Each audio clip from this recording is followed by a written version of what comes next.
Hello everyone, welcome back. My name is Armando. This video we're going to be talking about the Hanapepe Massacre. Very few people know about this, but if you know about the history of Hawaii, you pretty much would know that there was something called a Hanapepe Massacre, which happened on Kauai.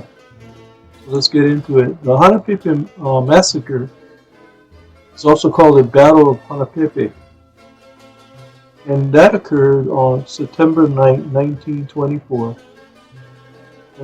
when an inter-ethnic dispute among Filipino strike organizers in Hanapepe, Hawaii, resulted in a violent exchange between local police officers and the Filipinos. Okay? Now, the conflict began when two Ilocano youth allegedly breaking the Filipino-led labor strike were detained and harassed by a group of Visayan at the Hanapepe strike camp, where they detained these two guys. And the local police were called to settle the dispute. They arrived with a group of heavily armed special deputies. Upon arrival, the officers issued warrants of arrest for the two detained Ilocanos, causing the collection of Filipino strikers to rally in opposition. Okay, so despite previously ridiculing the two Ilocanos, the remaining Filipinos armed themselves and demanded that the boys be released. That's pretty ironic. Now, a violent exchange ensued, and 16 Filipino laborers, 4 police officers were left dead. Just to give you a little background, during that time, by the 1920s, the sugarcane plantation owners in Hawaii were becoming disillusioned with both the Japanese and Filipino workers. So they spent the next few years trying to get the U.S. Congress to relax the Chinese Exclusion Act so that they could bring in new Chinese workers. Congress prevented the importation of Chinese labor. But organized labor in the 1920s, U.S. mainland supported the Congress in this action.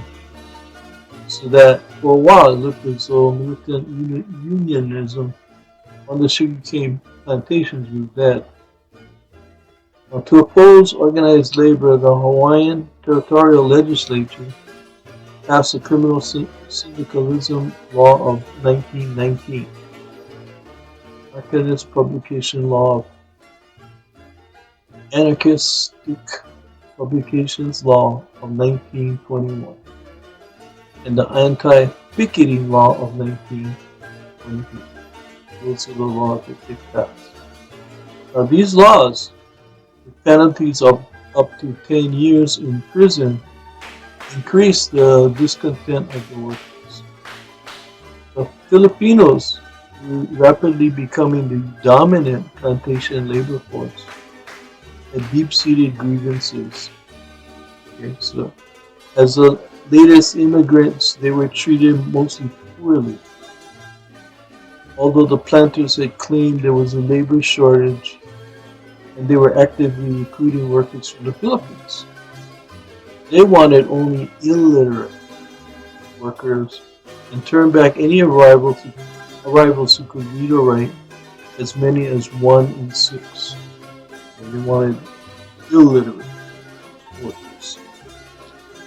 In the fall of 1922, Filipino labor activist Pablo Mandapit and George Wright, the head of the American Federation of Labor, founded the High Wage Movement, HWM. Building from the networks Malapit established through the Filipino Labor Union, FLU, Malapit and Wright drafted a petition of demands. It garnered over 6,000 signatures. Primarily, the HWM highway movement, demanded an increase of the minimum wage of $2 alongside the reduction of the workday to 8 hours. When their petition was ignored by the Hawaiian Sugar Plantations Association (HSPA) in 1923, the HWM proceeded with an organized labor strike in 1920. That's what led to the labor strike. As they had previously, the plantation owners used armed forces, National Guard, strike breakers paid a higher wage than the strikers demanded. Again, workers were turned out of their homes.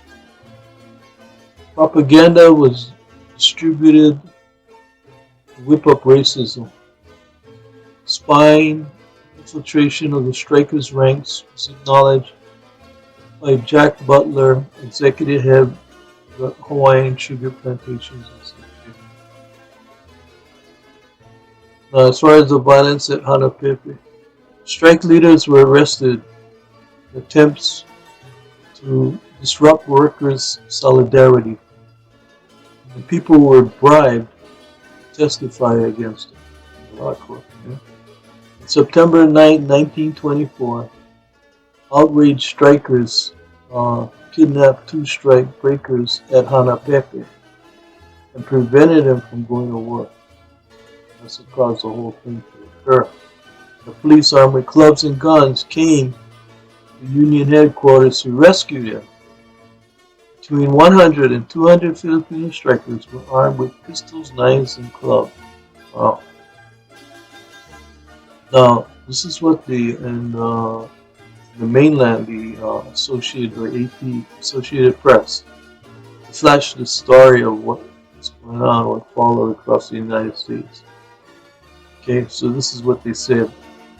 Honolulu, 20 persons dead, unnumbered injured, lying in hospital, officers under orders to shoot strikers as they approach, distracted widows with children tracking from jails to hospitals and morgues in search of missing strikers. This was the aftermath of a clash between the cane strikers and workers on the McBride plantation. Tuesday at Hanapepe Island of Kauai, the dead included 16 Filipinos and 4 policemen. That's what the Associated Press was flashing on the news at that time. Now, in the aftermath, after the massacre, police rounded up all male protesters they could find, and a total of 101 Filipino men were arrested. 76 were brought to trial, and of these, 60 received 4-year jail sentences. Now, however, these numbers are disputed among historians, and another source claims 130 strikers and their leaders were arrested and tried, at which 56 were found guilty and imprisoned, with many later deported. Pablo Manlapit was charged with subordination, perjury, and was sentenced to 2 to 10 years in prison.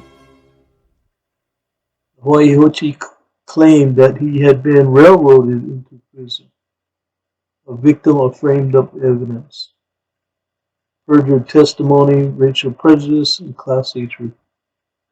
Shortly thereafter, he was paroled on condition that he leave Hawaii. After 8 months, the strike disintegrated. Now, the Federationists, the official publication of the American Federation of Labor, reported that in 1924, 10 leading sugar companies listed on the New York Stock Exchange paid dividends, averaging 17%. From 1913 to 1923, the 11 leading sugar companies paid cash dividends of 172.45%, and most of them issued large stock dividends. They had the money, they could have paid these workers more. You know, they're just too tight with the money. Now, after the 1924 strike, the labor movement in Hawaii dwindled but didn't die, and discontent among the workers rarely surfaced again. Now, Pablo Mandape, who had been imprisoned and exiled, returned to the islands in 1932 and he started a new labor organization, this time hoping to include more other ethnic groups, not just Filipinos. But the time was not right in the Depression. These are the Depression years now, 30s, early 30s. There were small nuisance strikes in 1933 that made no headway and involved mostly Filipinos.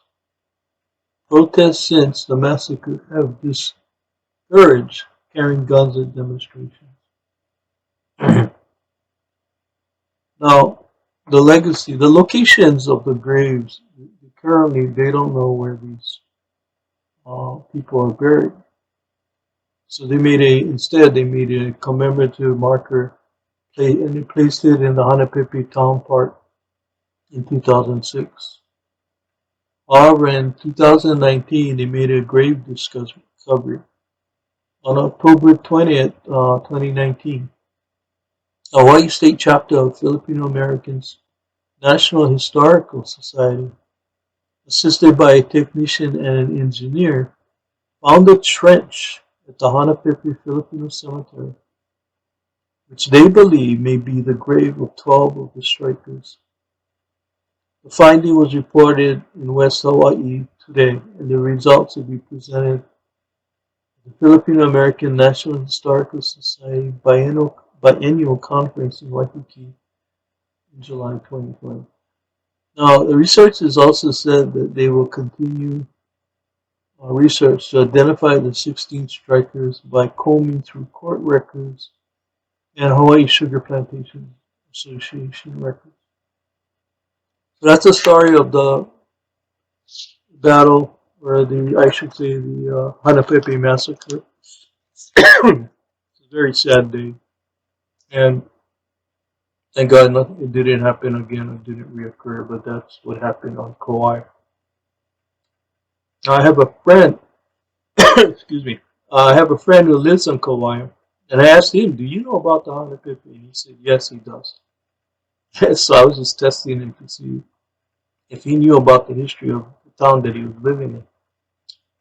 Anyway, that's the story. Hope you enjoyed it, and mahalo for watching, and ahui ho.